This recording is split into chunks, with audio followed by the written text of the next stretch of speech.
ایازان کو فتح کرنے کے بعد باتو خان، برقائے خان اور سبودائی نے اپنے سارے سالاروں کے ساتھ مل کر یہ فیصلہ کیا کہ اب روس کے سب سے بڑے اور اہم شہر کیپ کو اپنا ہدف بنانا چاہیے۔ یہ شہر روس کے قدیم ترین حصے میں واقع تھا۔ اس کے اطراف میں بہت سے تجارتی مرکز تھے۔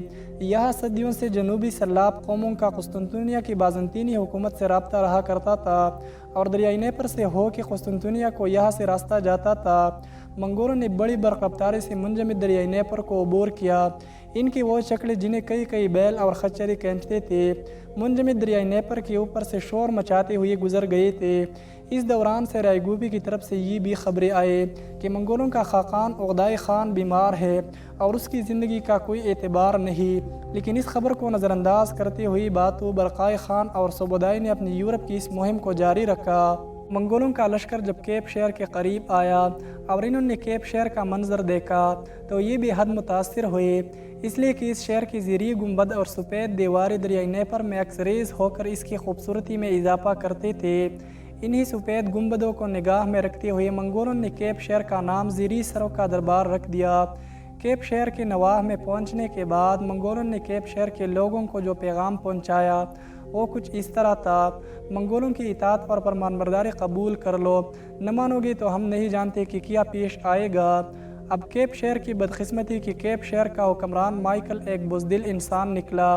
اسے جب خبر ہوئی کہ منگول اس کے شہر پر حملہ آور ہونے کے لیے بڑی تیزی سے کیپ شہر کی طرف پیش قدمی کر رہے ہیں تو وہ شہر سے نکل کر بھاگ گیا اور پولینڈ چلا گیا۔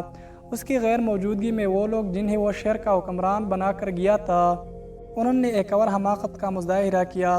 منگولوں کے قاصد جو باتو خان کا پیغام لے کر شہر کے حکمرانوں کے پاس گئے تھے، انہوں نے منگول قاصدوں کو قتل کر دیا اور خود پسیل کے اندر بند ہو کر بیٹھ گئے۔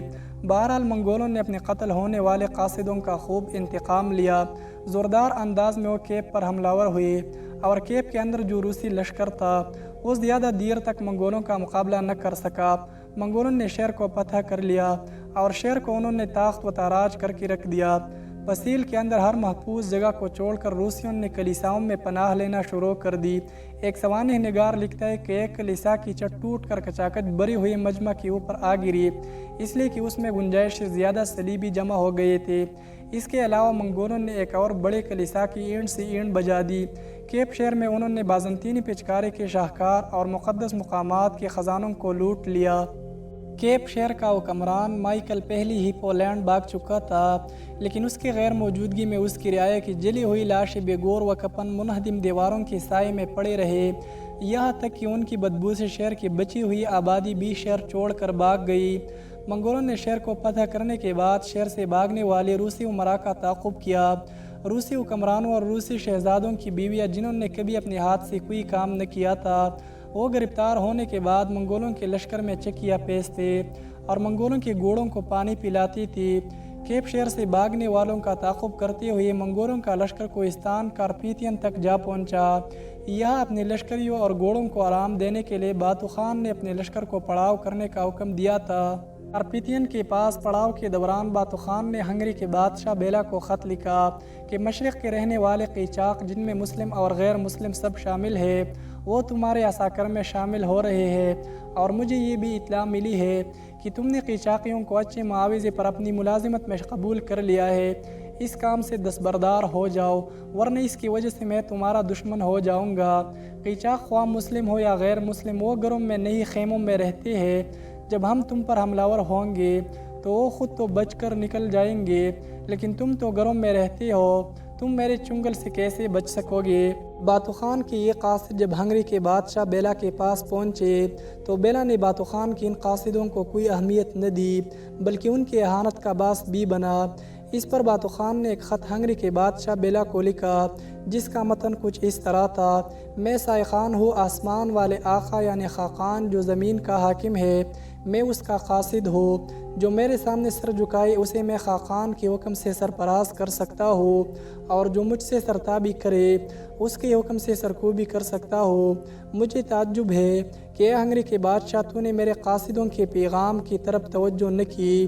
اطاعت کرنا تجھے ناگوار سہی، لیکن اس سے بہتر اور کوئی صورت بھی نہیں ہے۔ باتو خان نے یہ خط ایسی زبان میں لکھا تھا جسے اہل مغرب نہیں سمجھتے تھے، لیکن قیچاق جو ترک تھے اور منگولوں کے ایک طرح کے رشتہ دار تھے وہ اس زبان کو سمجھتے تھے۔ اب ہنگری کے بادشاہ بیلا کو یہ خطرہ ہوا کہ کئی قیچاق منگولوں ہی سے نہ ملے ہو، اور جب منگول ان پر حملہ ور ہو تو اندر سے کئی قیچاق بھی ان پر حملہ ور نہ ہو جائے۔ لہٰذا قیچاقیوں کو اپنے گرفت میں کرنے کے لیے انہوں نے اس وقت جو قیچاقیوں کا سربراہ تھا اسے قتل کر دیا۔ قیچاقیوں کے سردار کا قتل ہونا تھا کہ قیچاق جو انتہا درجہ کا جنگجو اور اعلیٰ نسل کے ترک تھے وہ ہنگری سے بھاگ کر پہاڑوں میں روپوش ہو گئے، اور پھر انہوں نے اپنی ماجگاہ سے نکل کر بیڑیوں کی طرح ہنگری پر حملہ ور ہونا شروع کر دیا۔ اس طرح انہوں نے ہنگری کے خلاف چاپہ مار جنگ کی ابتدا کر کے ہنگری کے بادشاہ بیلا کا ناک میں دم کرنا شروع کر دیا تھا۔ منگول اب ہنگری کے بادشاہ بیلا سے ٹکرانے کی تیاریاں مکمل کر چکے تھے اور وہ ہنگری کو ختم کرنے کا ارادہ رکھتے تھے۔ باتو خان، سبودائی اور برقائے خان نے جو منگول ہرکارے دشمن کی نقل و حرکت سے مطلع کرنے کے لیے مقرر کر رکھے تھے انہوں نے شہر کے متعلق تفصیل بتا دی تھی۔ اس وقت جو صورتحال تھی وہ کچھ اس طرح تھی کہ دریائے ڈنیب کے کنارے پر منگول اپنے لشکر کے ساتھ پڑاؤ کیے ہوئے تھے، جبکہ دوسرے کنارے پر بوست نام کا ایک شہر تھا جس میں ہنگری کا بادشاہ بیلا اپنے بہت بڑے لشکر کے ساتھ محصور تھا، اور پھر ہنگری کے بادشاہ بیلا نے اپنے بھائی اور اپنے کچھ سالاروں کو یورپ کے مختلف علاقوں سے لشکر مہیا کرنے کے لیے روانہ کر رکھا تھا تاکہ پوری طاقت اور قوت کے ساتھ منگولوں کا مقابلہ کر کے انہیں پسپا ہونے پر مجبور کیا جائے۔ منگولوں نے یہ دیکھا کہ بوست شہر کی پسیل بڑی مضبوط اور اونچی تھی، دروازے بھی اس قدر مضبوط تھے کہ انہیں منگولوں کی چھوٹی چھوٹی منجنیقوں کے ذریعے توڑا نہ جا سکتا تھا۔ شہر کے استحکام کو دیکھتے ہوئے منگول محتاط ہو گئے تھے، وہ دریائے ڈنیب کو پار کر کے بوست کی طرف جانے کی کوشش نہیں کرتے، بلکہ جہاں انہوں نے پڑاؤ کر رکھا ہے اس کے ارد گرد کے علاقوں کا جائزہ لیتے ہیں۔ ان کی کوشش یہ ہوتی ہے کہ ہنگری کا بادشاہ بیلا خود دریائے ڈنیب کو عبور کر کے ان پر حملہ ور ہو۔ دوسری جانب بیلا بھی بڑا محتاط ہے، بہت شہر کے دروازوں پر منگول حملوروں کے اچانک نمودار ہونے سے وہ پریشان ہو چکا تھا۔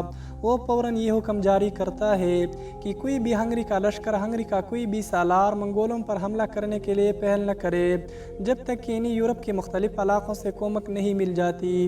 اس طرح دن گزرنے لگے تھے، منگول بیکار اور ناکارہ بیٹھنے والے نہ تھے۔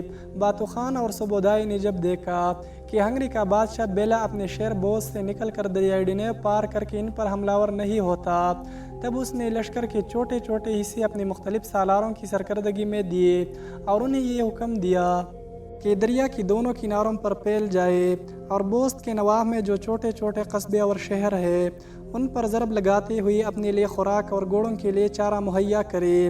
یہ حکم ملتے ہی بہت سے منگول سالار اپنے اپنے لشکروں کے ساتھ دریائے ڈنیب کے اطراف میں اپنے اور مویشیوں کی خوراک حاصل کرنے کے لیے پھیل گئے تھے۔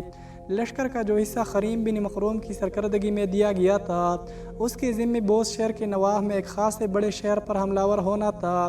اس شہر کا نام اگولین تھا اور اس اگولین نام کے شہر کا حاکم اور حکمران ایک جنگجو اسقپ تھا۔ اگولین حکمران اسقپ کو جب منگولوں کی اس کارگزاری کی اطلاع ہوئی تو وہ بڑا استغفا ہوا۔ گو ہنگری کے بادشاہ بیلا کا یہ حکم تھا کہ ہنگری کا کوئی بھی حاکم اور سالار اپنی پناہگاہ سے نکل کر منگولوں پر اس وقت تک حملہ ور ہونے میں پہل نہ کرے جب تک وہ خود حکم نہیں دیتا، لیکن اس اسقپ نے اپنے آپ کو نمایاں کرنے کے لیے منگولوں پر حملہ ور ہونے کی ٹان لی۔ اس نے بیلا کے حکم کی تعمیل نہیں کی، لہٰذا وہ اپنے حصار سے نکلا اور خریم بن مخروم کے لشکر پر حملہ ور ہوا۔ خریم بن مخروم جو منگولوں کے انداز جنگ میں پوری طرح ماہر ہو چکا تھا، اس نے صرف تھوڑی دیر کے لیے جوابی کارروائی کی۔ بے قراب بحر میں جوش مارتی سرکش موجوں اور بے سمتیوں کی دشت میں زہر پلاتی باغی موجوں کی طرح حملہ ور ہوا۔ پھر اس نے مخصوص اشارہ کیا اور یہ اشارہ ملنا تھا کہ اس کے لشکر اس کی کمانداری میں میدان جنگ سے بھاگ کھڑے ہوئے۔